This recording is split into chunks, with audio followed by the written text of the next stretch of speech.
Right then, the elderly woman on the bus suddenly started glitching out of existence. Mark watched in horror as she walked straight down through the floor and gradually disappeared. The scene froze him in terror. Their world was nothing but lines of code. Everything around him, every scene in his life, was just a program. Panicking, Mark bolted off the bus. Then something bizarre happened. The daylight suddenly shifted to night, but when he stepped back, night flipped back to day. Mark broke into a run toward home as his surroundings flickered wildly around him. The leaves on the roadside trees were flashing through colors like a strobing disco. Because Mark had tampered with the code, the entire world was on the verge of collapse. He hadn't even noticed that the universe itself was tearing apart. Mark finally made it home, only to find himself caught in a loop, repeating the scene of walking through the door. Before he could process what was happening, his daughter's cry for help rang out from inside. He rushed over to find his wife and daughter flickering in and out of existence, as if they'd vanish into thin air any second. As the environment around them shifted faster and faster, the family held each other tight.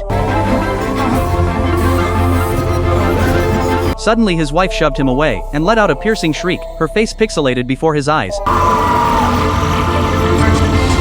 But seconds later returned to normal. Only Mark's body remained unaffected. Even if this was the end, they'd die together as a family. Then a thunderous boom echoed from the sky. An unknown celestial object slammed into the moon as the world around them disintegrated. Mark wanted to reboot the entire universe, to go back to before his daughter died. As everything went pitch black, the system began to restart. The universe underwent another big bang. Everything began to form anew. The Milky Way and celestial bodies gradually appeared, followed by the birth of the solar system. Finally, Mark successfully loaded his save point. He'd returned to the world before his daughter's accident. A humble programmer had defied fate itself.